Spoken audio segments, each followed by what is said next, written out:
Junior college అయినా, మహిళా college అయినా, రాణి లక్ష్మీదేవమ్మ కాలేజ్ అయినా, ఈరోజు పాలిటెక్నిక్ కళాశాలైనా ఆనాడు కాంగ్రెస్ పార్టీ అధికారంలో ఉన్నప్పుడు తీసుకొచ్చినవే.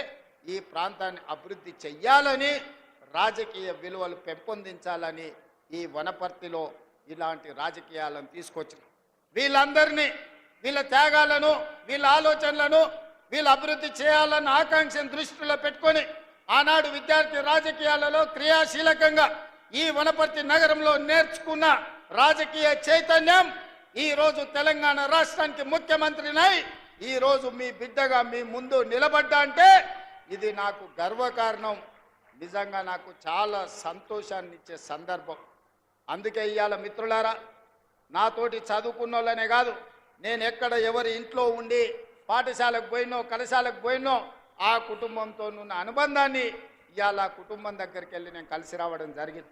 ఆనాడు నాతోని చదువుకున్న వాళ్ళు, నాతోని క్రీడలలో పాల్గొన్న వాళ్ళు, నాతోని విద్యార్థి రాజకీయాలలో పనిచేసిన వాళ్ళందరినీ కూడా ఇవాళ వనపర్తిలో ఆత్మీయ సమ్మేళనాన్ని ఏర్పాటు చేసి వాళ్ళందరినీ కలుసుకోవడం జరిగింది.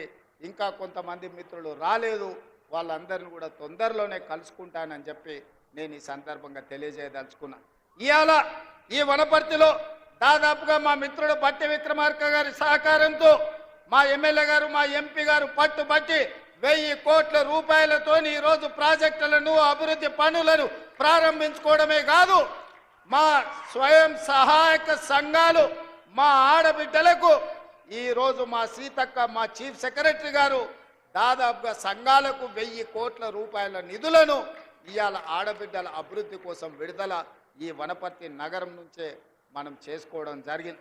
ఇదే కాదు, ఈరోజు చిన్నారెడ్డి గారు కాసిం నగర్ ఎత్తిపోతల పథకాన్ని వారు అడగడం జరిగింది.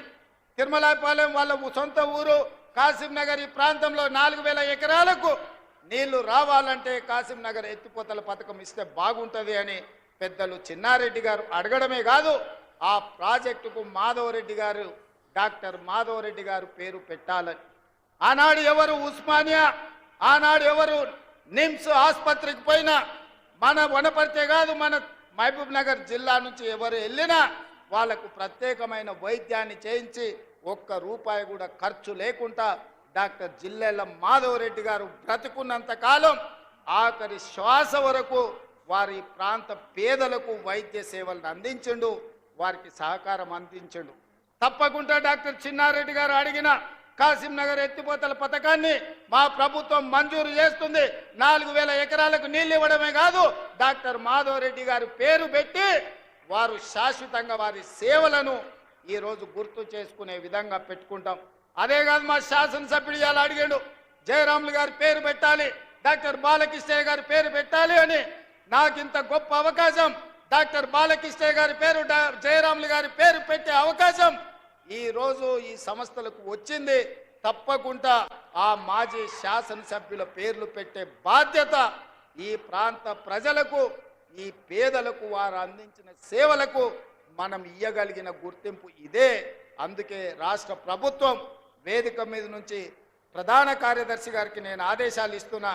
మాజీ శాసనసభ్యులు బాలకృష్ణయ్య గారి పేరు, మాజీ శాసనసభ్యులు జయరాములు గారి పేరు, అదేవిధంగా డాక్టర్ చిన్నారెడ్డి గారి పేర్లను ఈ ప్రాజెక్టులకు పెట్టడానికి అవసరమైన చర్యలు చేపట్టండి అని చెప్పి నేను చీఫ్ సెక్రటరీ గారికి ఆదేశాలు ఇస్తున్నా. మిత్రులారా, ఇవాళ ఆలోచన చేయండి. 2014 నుంచి దాదాపుగా 2024 వరకు చంద్రశేఖరరావు గారు 10 సంవత్సరాలు తెలంగాణ రాష్ట్రానికి ముఖ్యమంత్రిగా ఉన్నాడు. హరీష్ రావు గారు మంత్రిగా ఉన్నారు, తారక రామారావు గారు మంత్రిగా ఉన్నారు, నరేంద్ర మోడీ గారు దేశంలో ప్రధానమంత్రిగా ఇవాళకి 12 సంవత్సరాలు అయ్యింది. నేను అడుగుతున్న ఈడికొచ్చిన మిత్రులను, ఈడికొచ్చిన వాళ్ళనే కాదు, ఈ సమావేశాన్ని చూస్తున్న వాళ్ళను, బీఆర్ఎస్ బీజేపీ వాళ్ళను కూడా గుండెల మీద చెయ్యి పెట్టుకొని ప్రశాంతంగా ఆలోచన చేసి మీ మనస్సాక్షిని అడగండి. తెలంగాణ రాష్ట్రంలో ప్రజాపాలన ఇందిరమ్మ ప్రభుత్వం ఏర్పడ్డ తర్వాత 25,50,000 మంది రైతులకు 21,000 కోట్ల రూపాయలు మొదటి సంవత్సరంలోనే రుణమాఫీ జరిగిందా లేదా? మీ గుండెను అడగండి, మీ మనసును అడగండి. ఇవాళ ఆ రైతులను బయటికి వచ్చి మాట్లాడమని నేను అడుగుతున్నా. ఇవాళ మనసు లేనోళ్ళు, మనసాక్షి లేనోళ్ళు, బీఆర్ఎస్ వాళ్ళు, బీజేపీ వాళ్ళు ఒక్కటై ఏకమై రైతులను ఆగం చెయ్యాలన్న ఆలోచనతో మాట్లాడుతున్నా. నేను అదే విధంగా మా రైతాంగాన్ని, మా సోదరి మా ఆడబిడ్డలను అడుగుతున్నా.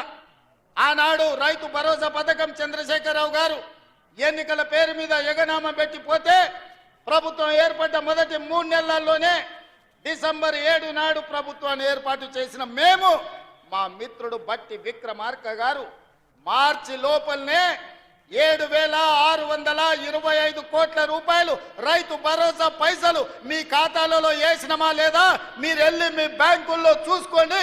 7,625 కోట్ల రూపాయలకు ఒక పైసా తగ్గినా మీరు మమ్మల్ని నమ్మకండి.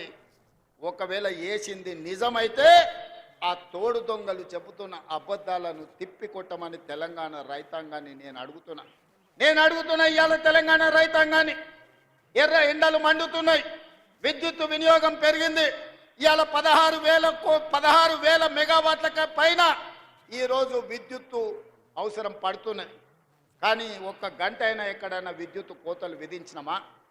ఇవాళ 24 గంటల వ్యవసాయ విద్యుత్తు రైతులకు ఉచితంగా అందించడమే కాదు, ఆనాడు ఇవ్వండి ఈనాడు పేదోళ్లకు 50 లక్షల కుటుంబాలకు మా ఆడబిడ్డలు చెప్పాలి, మా అక్కలు చెప్పాలి, మీరెవరైనా ఇంటి బిల్లు కడుతుండ్రా 200 యూనిట్ల వరకు ఒక్క పైసా లేకుండా మా ఆడబిడ్డలకు ఇంటి కరెంటుకు బిల్లు కట్టకుండా మాఫీ చేసింది నిజం కాదా? మా అక్కల్ని నేను అడుగుతున్నా, మీరు ఒక్కసారి ఆలోచన చెయ్యండి. ఇంటి బిల్లు గట్టక 15 నెలలు అయింది కదా, బట్టి గారు ఒక్క రూపాయనన్న మిమ్మల్ని అడిగినరా? మీ 50 లక్షల పేదోళ్ళ కుటుంబాలకు ఇవాళ 200 యూనిట్లు మేము ఇవ్వడం లేదా? ఇది నిజం కాదా అని చెప్పి మా ఆడబిడ్డలను అడుగుతున్నా. ఇదే కాదు, ఆనాడు 12 నూరులుండే సిలిండర్ ఈనాడు 50 లక్షల పేదవాళ్ళ కుటుంబాలకు 500 రూపాయలకే మీకు సిలిండర్ ఇస్తున్న మాట నిజం కాదా? వంట వండుతున్న ఇల్లును